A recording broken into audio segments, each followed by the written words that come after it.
Welcome back everybody to another episode of the Minecraft Xbox 360 CTM Map building. This is part 13 and, well, it's been a while, hasn't it? It's been almost 2 months since the last episode, and I apologise for that. I just kind of wanted to take a break from the map for a bit. And just wanted to play some other games as well at the same time. Plus, I did a playthrough with Evian Logics recently, which was pretty good. And you guys are seeing the end of that product still. But there's more to come of that. But yeah, basically, let's get on with this. I need to talk a little bit about this project and what's gone on in the past couple months. And what we need to do. So first of all, let's head into the two new wall. We've got one that's finished and one that isn't. I'll show you the one that isn't first. Just because it's in the overworld. So you come into here, and you got a nice cave system, which is good, because everybody likes their old cave system. So it drops down into a giant room down here too, and it goes back up as well. And I might make a video explaining how to build these style rooms, because they look pretty nice, and it's not just like a box, which most people seem to build when you see a CTM map. It's a box, a bedrock box, which is ugly, and I don't like that. So yeah, we've got this nice central tower in the middle with glass platforms. If a creeper blows upon them, it's going to take out a lot of the glass, but it can go out a tunnel back that way. But first we can get down the thing as well. There's going to be spawners on each of these floors, spawning mobs. Might put some creepers in on one floor, you never know. So it goes out onto the opening here, and you can get onto the bottom this way, so you don't have to pillar down with a bucket of water or blocks or whatever. So it also goes down 2 more layers. There's a layer there, and there is a layer here too. But this one is 3 wide because it goes into a tunnel, which we'll get to in a second. But first we need to get through this pretty quickly because there's 2 walls to do. And maybe next episode we'll do a playthrough or a test of that second wall, which we're going to see. So there is a cave system that way and one here. That one is a dead end. This one continues on. More funky looking caves. So it comes through here and to here. Let's get some gravel out so that we can mine our way through this and get into the room. So basically, back earlier on in the map, you get a gold block, right? You can make the gold block from the gold ore, which is in the ceiling of the map. And basically, this area is the room with the iron ore. So you can now make yourself iron armor, iron equipment, and so on. So that's pretty good. So you got a lot in here, and also the iron block. That's kind of an important one. I put some coal in here too, so you can smelt it up, because I wanted you to get the iron. You've earned it to this point. You've probably been playing it 3-4 hours at this point, this map. So this area is good, and there's plenty of red mushrooms and brown mushrooms in here too. So if you've got like a sapling on you, grow it in here. Make this a base for a bit while you get set up, because in the next room, there is what's called a gas turret. Now, this is where a rapid-firing gas spawner with a spawn rate of between 0.1 and 1 second. Every time the gas despawns out of here, it will spawn back, which means it's going to be pretty difficult for you to get out of this room alone, and I might throw in some spawners with cave spiders or something too, just to spice it up a bit. But we go down here, and it goes into an open maze, which isn't going to be open at the finish. It's just going to be walled off, because I've been doing a lot of the walling off, but it takes time, because like all these confusing hallways like this, and there's zombies and stuff everywhere, and this is the other way that you would have got to it, because this takes you back into the tunnel. So I just travelled quite a distance there quickly, and there's more of these rooms just to confuse you even more, and then it kind of goes all the way all over the place. It's quite confusing, if you got to say so myself. So let's see if we can get out somewhere. So it goes back down to this room. Oh, we can go down here. Oh, we can. Yeah, there we go. We can get out. See, it's kind of confusing. And then there's all these tunnels. They're gonna have spawners in everywhere and stuff like that. So that's a good thing too. But after you've completed that maze, you will enter a room which is this big. If you can get the full scale of the room, let's just kind of pull over a little bit, going sideways. It's going really slowly. There we go. You can see the full size of the room. So it kind of peaks out over here, and it's going to go like that. So the idea of this room, it's not going to have the wool in, even though you might have taken a while in the maze. It's not going to have the wool in. The wool's actually going to be, you'll come through the maze, and there's going to be like an exit. Where did I say it was going to be? I can't remember. It was somewhere on this side. It was going to be like here, or maybe on this diagonal piece, and it was going to enter another room back here where the wall would be. Now, then there would be another little pathway, like a secondary route to get back. Now, it'd be like a speed shortcut or something, but I don't know how I'm going to solve that yet, but I might. I don't know. We're going to have to see. Otherwise, it's just going to be in this room then, like with 2 layers to the room. That might be a thing might be better off doing. And these spiders spawning all over the place on this thing. But yeah, we're quite close to White Wall, as you can see here. And this is just a scale. You remember the giant room on the first wall, which is this big? Yeah, that room's a little bit bigger. And also, it'll take out some of the natural spawns in White Wall as well. Hopefully, it'll make it a little bit easier for you guys to complete.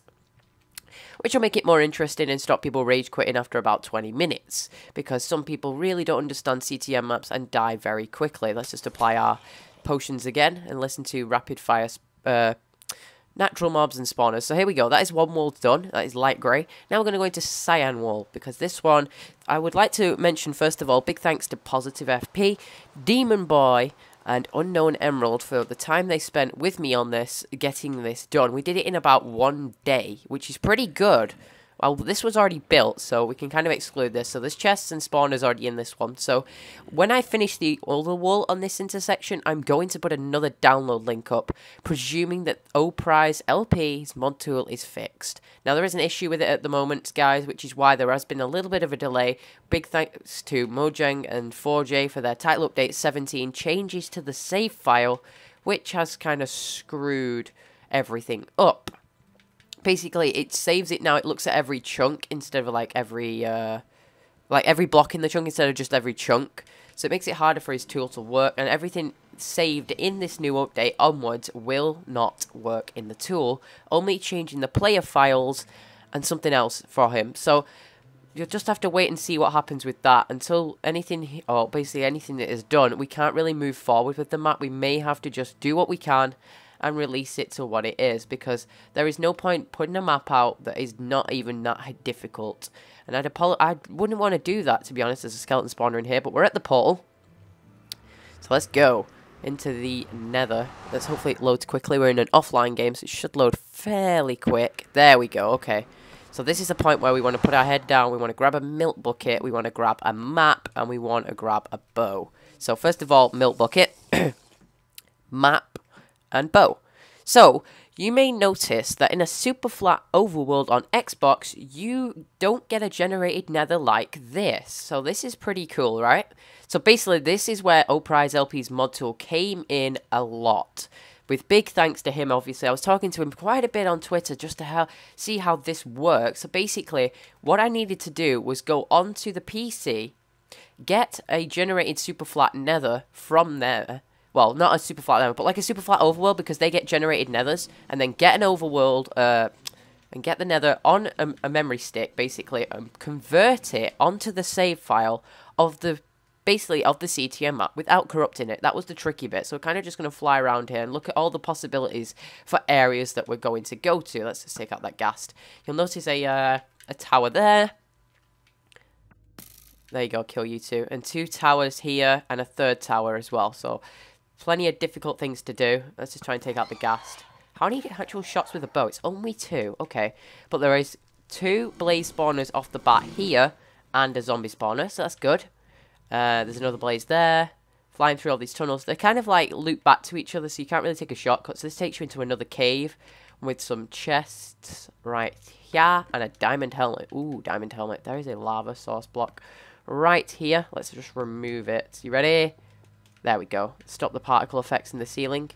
This ghast is, that's not even a ghast spawner there. That is a creeper spawner. Okay, interesting. And an empty chest which needs filling. Oh, hello. Let's just kill you. And there's blaze spawned here now on the bridge. But let's go back out into the open, because the way that takes you closer to the wall is through this way. So you've taken out your 3 towers, which spawn when you get a lot closer. So there's a zombie spawner and 3 spawners in the floor here. A zombie, a skeleton, and a cave spider. So, plus the zombie pigmen which are in here. If you hit one of them by accident, look at how many mobs are already in this area. Just take that into account for a second there. So there is a mob count in the nether, obviously. So zombie pigmen do take up some of the count in the nether. That's the only concern we have. But these turrets, you may want to take them out. There's going to be something on here too. We'll get back to that in a bit, because that is not actually the wall we're looking at. So that is a pretty tricky room. But remember, you have iron armor at this point, and you can get milk buckets too. Milk bucket. Milk bucket. Look, you can just punch one. What's it going to do? Look, nothing. But moving on, you get through there, you go into this room. This room is completely different to what it looked like. Thanks to Demon Boy and Positive for helping me put this lake in. It's the Demon Boy's idea.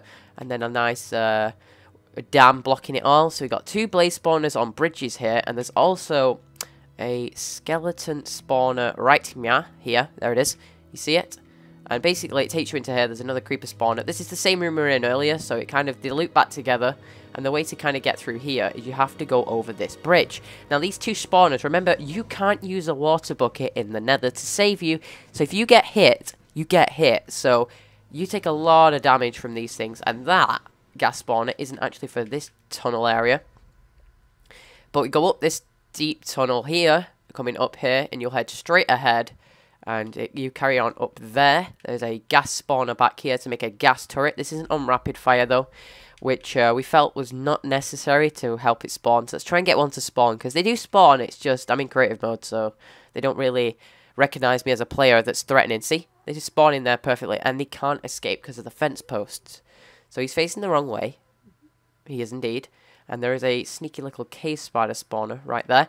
But this, like you saw earlier, is a different wool. Notice the different colour on it. And it's under construction. Yes, it is. This is built mainly by unknown emeralds. So this takes you onto the platform here. And that gas spawner can spawn out in the open there, which is good. So it takes you down more tunnels. And we go down here. And it takes you out onto the tower. The tower was originally going to house the wool at the very top. But recently, we made a decision to move it. So you have to go through the tower to get up to the roof of the nether. And this is Recon's idea of putting spawners in. He's putting orange wool. So you have to work your way up to the different levels. Now you'll start getting to the super flat areas up here as well. We had to use a lot of beds to clear this, to get this tower in. So then it comes through here. This is another floor, which is just about done. And then it takes you up into the next floor, which leads you up to the final floor. I'll put a night vision on so you guys can see, because I know it's pretty dark in here. So then the final floor goes up all the way to the top. And it takes you up here. Now, then you're going to have to go onto here. And we're going to think about doing something up here for it. And doing around here maybe. And you'll go over here. Because it's quite a challenging area to do from here. So once you get to the tower, you come over the tower.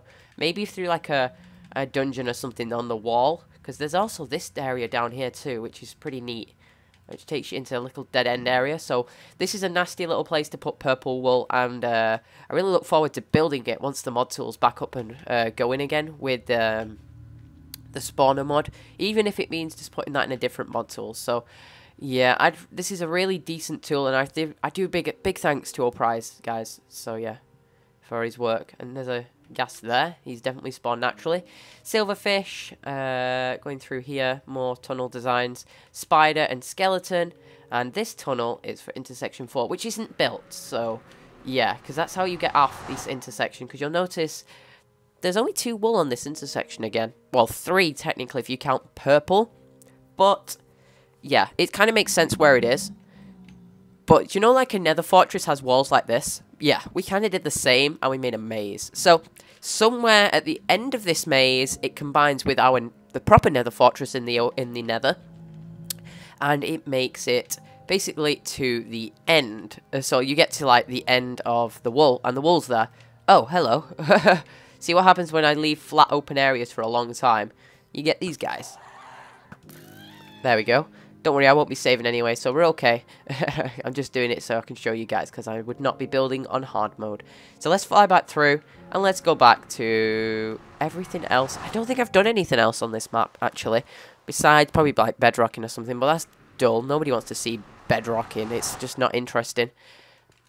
But yeah, I think that's everything to show off at this point, guys. I hope you've enjoyed anyway. It has been a while since I've done an episode for this series, but we are back, just to let you know. We have been taking a break, playing other Minecraft. We did the SMP for a while, which has been reset too, which I'm going to do an update for in about a couple days' time. So thank you guys so much for watching, and I will catch you again next time. Don't know when it'll be, but hopefully we'll have best wall done and a bit of intersection 4 started. Thank you, and bye-bye.